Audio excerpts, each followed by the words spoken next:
Hey, what is up, guys? I'm your boy Nick with Pick'em MMA, and we are back with another UFC card. This weekend we got a really good pay-per-view, UFC 295, where we have in the main event, we have Procházka coming back after his injury to take on Alex Pereira. I mean, what a matchup, right? I'm so hyped for this matchup. In the co-main event, we have Sergey Pavlovich, the Russian Ngannou, versus what's his name, Tom Aspinall, the one of the fastest moving heavyweights out there. Let's get into it, guys. We're gonna go over the best bets that I have for you guys. Last weekend we went 3-1-1 on best bets, and our lock of the week. We had to go through a temporary lock of the week because our official lock of the week, Armin Petrosyan fight, was cancelled.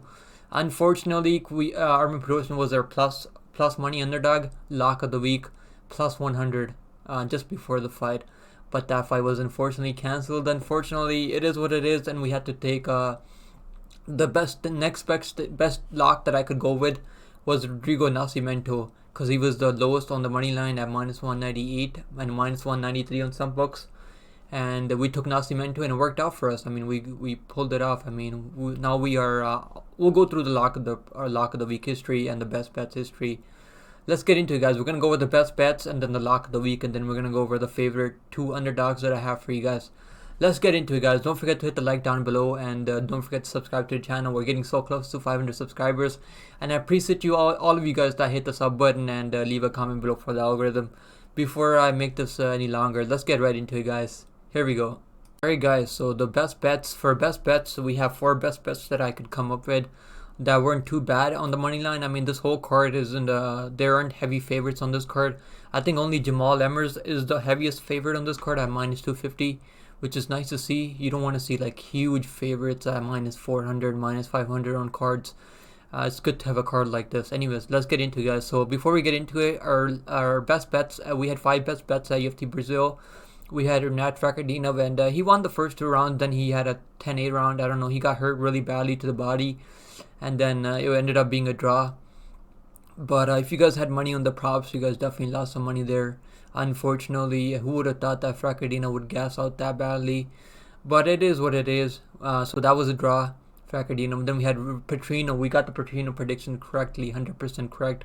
We had Petrino inside the distance, under 2.5 play, and we also had Petrino by round 2 KO, TKO. And that cast easy for us. Let's freaking go, boys. Then we had Caio Berhalio.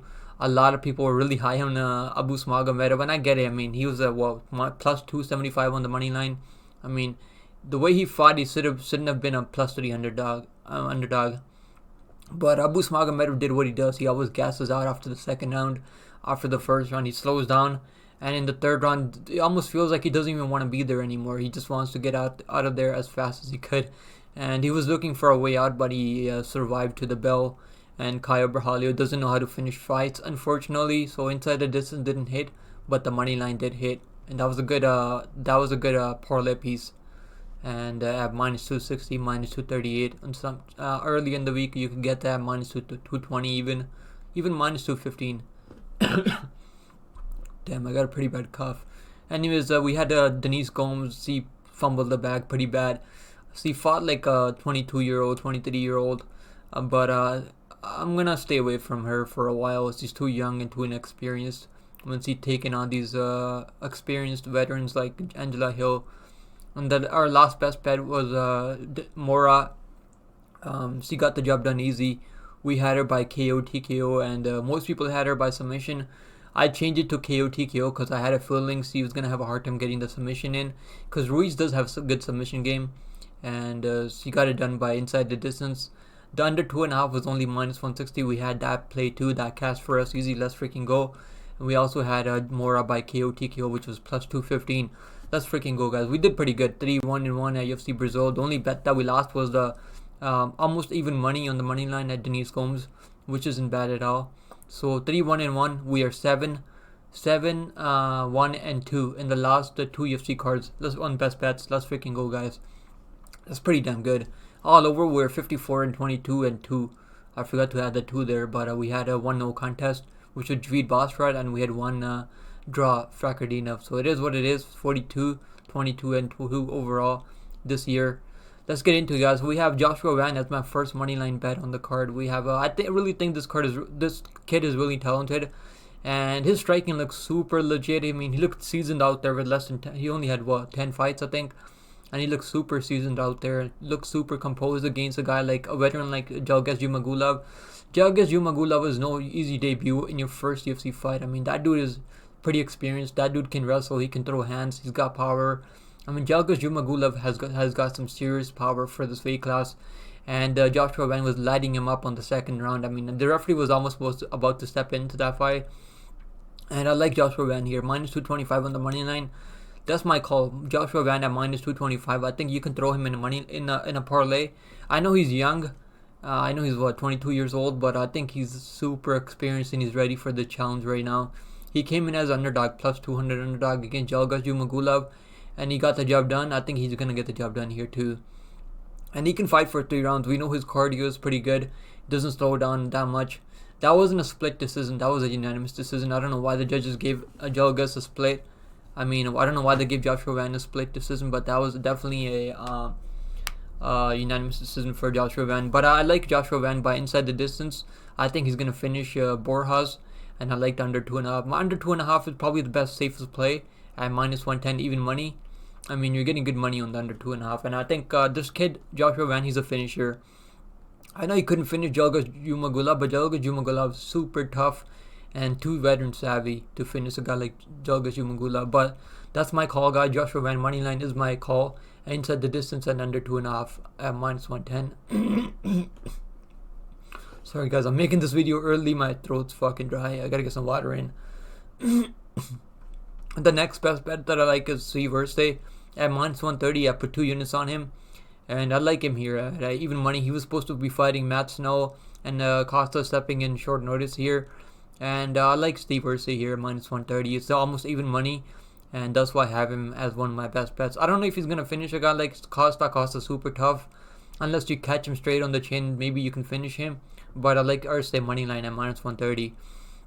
Next best bet, third best bet that I like is Gordon moneyline at minus 185 moneyline, and the over 2.5. I think he's gonna win by decision. Gordon by decision is my call, but Madsen can definitely gas out and get finished. That's the thing about Madsen. He has good wrestling, but he's not a guy that can implement his wrestling heavy game plan for 3 rounds. For full 3 rounds, Madsen cannot do that for 3 rounds. I don't think he can. He might prove me wrong. I might look stupid here talking about him not being able to do that for 3 rounds. But I just don't think he can do that. I mean, he got gassed out and finished by Jared. I mean, what's his name? What's his name? I can't freaking remember that dude's name. Let me pull it up here. What was the name that he got finished by? Madsen got finished by Grant Dawson. Yeah, Grant Dawson finished him pretty badly. And I think Jared Gordon's striking is so much times better than Grant Dawson, and he can definitely defend some takedowns. I mean, he was beating up Bobby Green before the headbutt class.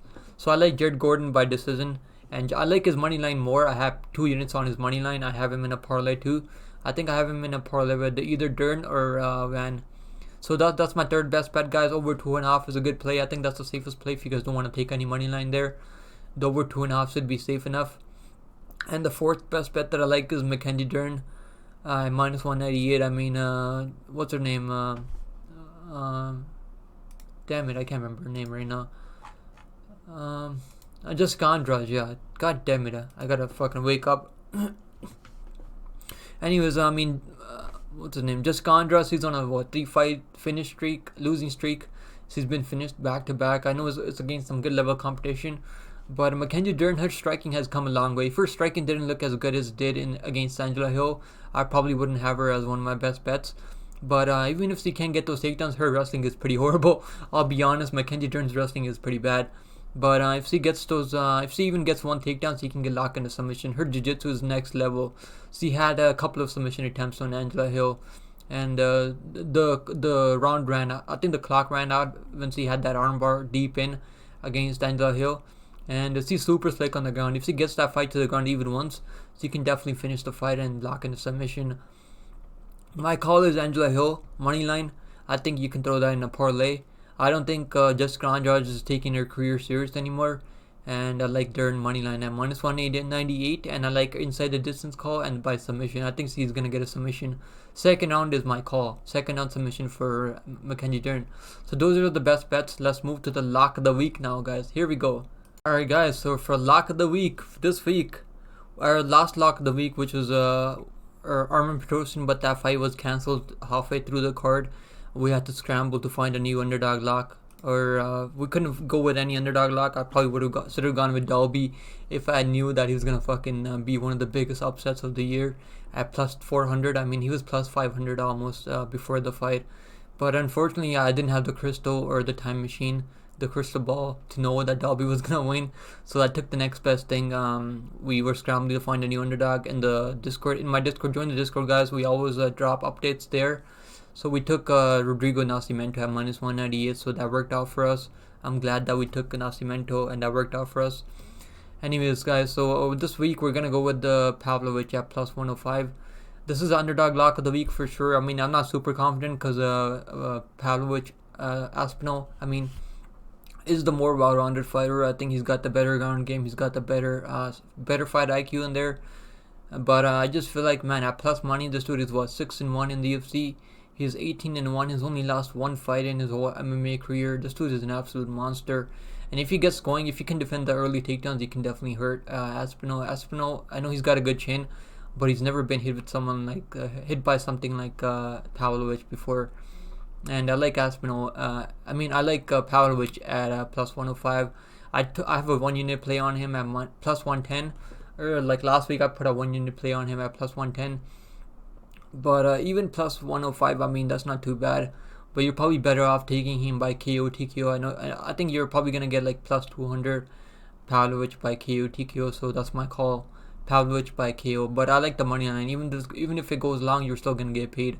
Even if some freaky shit happens and Pavlovich wins by some other means by decision, you never know. I mean, we never expected Almeida and Lewis to go to decision, and that went to decision somehow. So just take him by money line if you're gonna bet on him. But we are what, 1, 2, 3, 4, 5, 6-2 in our last eight underdog lock. I mean eight lock of the week. We just started taking the lock of the weeks. And the last two or three fighters, we took Trevor Peek back when he was plus 140, and then we took Armin Petrosian when he was minus 112, minus 110, and then he turned into plus 100 before the fight. But that fight was unfortunately cancelled. I was very confident that Petrosian was gonna get the job done, but it is what it is. We're gonna go with the underdog here. This card, I hope it works out for us. Let's freaking go, guys. I only have 1 unit play on Pavlovich because I'm not super confident. Aspinall is the favorite for a reason. But Aspinall is stepping into this fight on short notice, so Pavlovich was already preparing for Stipe or John Jones. I think his takedown defense is going to look pretty good, and I think as long as he doesn't get clipped and put away, I think he can definitely win this fight. So that's my underdog lock of the week for UFC 295, guys. Alright guys, so favorite underdogs, we're going to go with the Matt Frevola. His plus 190 on the money line. I mean, holy shit. I know I'm picking Benoit Saint-Denis, but Benoit Saint-Denis should not be this big of a favorite over Matt Frevola, someone who has this much power in his hands. I mean, this dude has to be one of the best underdogs on this card. Matt Frevola, Steamroller. I mean, if Saint-Denis decides to trade with Frevola like he was trading with Moises, I don't think it's going to end well for him. I'll be honest here, man. He's got to watch out. If Saint-Denis doesn't go to his wrestling right away, if he can't get those takedowns, he's going to get a little bit hesitant, and Frevola is a freaking hammer, man. If Frevola touches him, he's gonna put him out cold. There's no doubt in my mind that Frevola can put anyone's lights out at 155. I mean, the way this dude hits, he's gone so comfortable in his striking, and at plus 190 on the money line, I'm gonna take a shot on that. I'm gonna put maybe half a unit play at plus 190. I mean, there's a lot of value there. He's on a 3-fight first round knockout streak. And the under 1.5 is what, minus 150. I don't think I would play the under 1.5. I'd rather just play for Frevola money line at plus 190. I mean, I get it. Saint-Denis is really good, man. I'm picking Saint-Denis to go out there, wrestle Frevola, and break him down. Maybe wear him down, and take that power out of his hand slowly. Like once he starts putting that weight on top of him, the way he was doing against Thiago Moises. I mean, he was just putting his whole body weight on top of him and grounded pounding him like this, holding him and grounded pounding. If he does that for Frevola, he can definitely get that TKO stop, his ground and pound. But if this fight stays on the feet, Matt Frevola is super alive to get a knockout of his own. And I'll take a shot on that. Plus 190, I'm going to put a 1 unit play on there. If I can get plus 200, that's even better. I'll wait till if I can get plus 200. I know a lot of people are gonna put Santani in their parlays, and I would not put that guy in the parlays. I'm not putting anyone that's going up against Ferwola in my parlays, man. Good luck to you guys if you guys have parlayed Santani. I mean, good freaking luck to you guys, man. But Ferwola is freaking, this dude is a freaking monster, and if he can defend those takedowns early, it's a tough ask. But if he can defend those takedowns early, he's gonna get super confident, and he's gonna start throwing those big hammers. And if he clips Santani, there's no doubt in my mind that he can stop Santani by TKO. The next best underdog that I like is Diego Lopez. I know I'm picking Pat Sabatini to go out there and grapple him for 3 rounds. But if there's any other underdog that's gonna come through for you guys, it's gonna be Diego Lopez. I mean, he's super dangerous with the submissions. The only thing I don't like about him is he's too willing to go on his back, go into his guard and look for the submission, and he might not get it. If this fight goes into the second and third round, they're gonna get super sweaty, and Diego Lopez might not be able to get those submissions off his back. That's why I'm picking Pat Sabatini. And Pat Sabatini is what, 6-5-1 in the UFC. He's proved himself. I mean, I can't pick a guy like Diego Lopez. But as a favorite underdog, I think he's good value on the as a favorite underdog. He's bigger, much bigger than Pat Sabatini. He's got a height advantage. He's got a reach advantage over Pat Sabatini. He's got the better striking. So many things are working for Diego Lopez here. But the only reason I'm picking Pat Sabatini is because I don't like the way he was fighting Movsar. I know he gave Movsar a lot of trouble. But if you're too willing to go into your guard and you're not defending takedowns, you're too comfortable on your back, you can definitely lose rounds if you can't find that submission off your back. That's why I'm picking Pat Sabatini, but I might switch to Diego Lopez. I know most people are picking Diego Lopez here. I get it why most people are picking him, because he's super dangerous. He's going to be the way more dangerous guy in the fight the whole 15 minutes. If Pat Sabatini can't get that early submission off, I don't think Pat Sabatini is going to submit him. But I think Pat Sabatini is either gonna win by decision, or he's gonna get submitted, or he's gonna get knocked out. So these are my 2 favorite underdogs, guys. Let's go over everything again. So my lock of the week is Sergey Pavlovich. He's 18-1 in his MMA career, 6-1 in the UFC, and he's got a 6 reach advantage. And that's why I'm picking him here as my dog lock of the week here this week. But I'm not complaining to anyone. If you guys are taking Tom Aspinall, I mean, more power to you guys, man. Tom Aspinall is a good fighter. He can definitely go out there and use his speed and use his fight IQ, use his grappling to take him down and submit him early. I would not be shocked at all. I mean, I would not be shocked at all if Aspinall goes out there and does what he does. But at plus money, plus 105, Pavlovich was already the favorite. Was already the backup for either Stipe or John Jones. You got to think he was preparing for this takedown defense. He's been working at Top Team, I think, American Top Team. I could be wrong. I think he's been working American Top Team training his takedown defense for the last couple of years. So I like Sergey Pavlovich at plus money. We made money on him against Curtis Blades. We took him at plus 130, I think plus 135, and we made good money there. We had Pavlovich by first round knockout, and we made easy money against Curtis Blades. And I'm gonna take another shot on him here. So guys, so for best bets, we're gonna go with once again we're gonna go with the Van moneyline minus 225, and Van inside the distance under 2.5 rounds is a good play too at minus 110. And we're gonna go Steve Ursay minus 130 on the money line. We're gonna go with Gordon money line minus 185 money line over 2.5 and by decision. Gordon by decision should be a good play if you can get plus money there. And then our last best bet is Mackenzie Dern minus 198 on the money line and inside the distance and by submission. I'm gonna wait till the props drop, and I might make another video for best bets and the dog lock and the favorite underdog. So guys, thank you for watching this video. Hit the like down below. I don't know why I froze there. Hit the like down below if you guys appreciate the content every week. We are 7-1-2 in the last 2 UFC cards for best bets. We've been doing pretty well, man. We hit our dog lock of the weeks. I mean, we are 6-2 in the last 8 underdog. I mean 8 lock of the weeks. I mean, we've been killing it with the lock of the weeks.